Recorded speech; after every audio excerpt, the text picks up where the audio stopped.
వందే మాత్రం. నేను మీ journalist Navatha. Welcome to our voice. అధికారం అనేది శాశ్వతం కాదు. ఒక పార్టీ అధికారాన్ని అనుభవించిన తర్వాత అదే స్థానంలో కొనసాగాలని లేదు. ప్రజాస్వామ్యంలో ఉన్న బ్యూటీ కూడా అదే. ప్రజలు ఈ నచ్చిన వాళ్ళను ఎన్నుకుంటారు, నచ్చని వాళ్ళను దూరం పెడతారు. ఇందులో ఎవరికి ఎటువంటి మినహాయింపులు ఉండవు. అంతటి ఇందిరాగాంధీని సైతం ఓడించిన చరిత్ర భారతీయుడిది. రాజ్యాంగ నిర్మాత అంబేద్కర్ని సభలోకి రాకుండా అడ్డుకున్న ఘనత కూడా ఈ దేశ ప్రజలదే. అందువల్లే ప్రజాస్వామ్యంలో ఏదైనా జరుగుతుంది, ఏమైనా జరుగుతుంది. అధికారం అనేది స్థిరం అనుకుంటే అంతకు మించిన పొరపాటు మరొకటి ఉండదు. తమిళనాడు ఎన్నికల్లో డిఎంకే పార్టీ ఓటమి పాలైంది. దీనిని ఘోర ఓటమి అని చెప్పుకోవడానికి లేదు. కాకపోతే తమిళనాడు రాష్ట్రానికి ముఖ్యమంత్రిగా ఉన్న స్టాలిన్ ఓడిపోవడమే ఇక్కడ అసలైన ఆశ్చర్యం.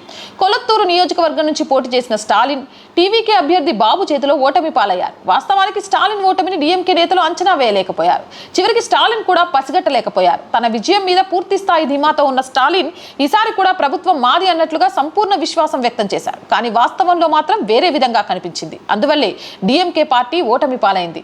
ఇక డిఎంకే పార్టీ పునాదులే హిందీ వ్యతిరేక ఉద్యమంపై నిర్మించబడ్డాయి. అయితే ఈసారి కూడా అదే పాత హిందీ విధ్వంసం, ద్రవిడ అస్తిత్వం కార్డుని స్టాలిన్ బృందం ప్రయోగించింది. కేంద్ర ప్రభుత్వం త్రిభాషా సూత్రాన్ని తీవ్రంగా వ్యతిరేకిస్తూ హిందీని రద్దు చేయడం అంటే తమిళ సంస్కృతిని మింగేయడమేనని ప్రచారం చేశారు. డిఎంకే పతనానికి ప్రధాన కారణం హిందూ వ్యతిరేక ముద్ర అని చెప్పక తప్పదు. 2023లో ఉదయనిధి స్టాలిన్ సనాతన ధర్మాన్ని డెంగ్యూ, మలేరియా, కరోనా వంటి వ్యాధులతో పోల్చి దానిని పూర్తిగా నిర్మూలించాలని చేసిన కామెంట్స్ దేశవ్యాప్తంగా సంచలనం సృష్టించాయి. తమిళనాడులో హిందూ ఓటర్లు కూడా ఈ కామెంట్ల పట్ల తీవ్ర అసంతృప్తితో ఉన్నట్లు ఫలితాలు నిరూపిస్తున్నాయి.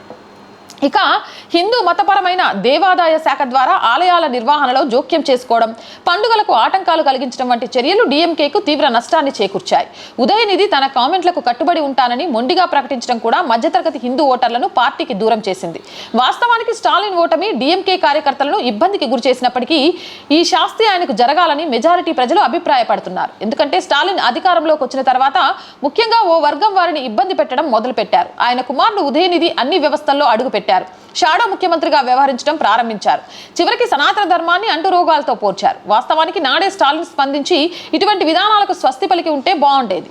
పైగా నీట్ వంటి పరీక్ష నిర్వహణ విషయంలో కూడా స్టాలిన్ ఇష్టానుసారంగా వ్యాఖ్యలు చేశారు. తమిళనాడు భారతదేశంలో భాగం కాదు అన్నట్టుగా, సొంత దేశం అన్నట్టుగా మాట్లాడారు. చివరికి ప్రభుత్వ ఖజానా నుంచి ఇతర మతస్థులకు వివిధ పథకాల రూపంలో డబ్బులు ఇవ్వడం మొదలుపెట్టారు. అదే కాదు, తమిళనాడులో ఆలయాల నుంచి డబ్బులకు ప్రభుత్వ ఖజానాలో జమ చేయడం ప్రారంభించారు. కానీ ఏ ఒక్క ఆలయానికి కూడా రూపాయి కేటాయించిన పాపాన పోలేదు స్టాలిన్ ప్రభుత్వం. అందువల్లే స్టాలిన్ వ్యవహార శైలి పట్ల అక్కడి ప్రజల్లో ఆగ్రహం వ్యక్తమైంది. ఒక ముఖ్యమంత్రి ఓడిపోయారంటేనే అక్కడి ప్రజల్లో ఆగ్రహం ఏ స్థాయిలో ఉందో అర్థం చేసుకోవచ్చు.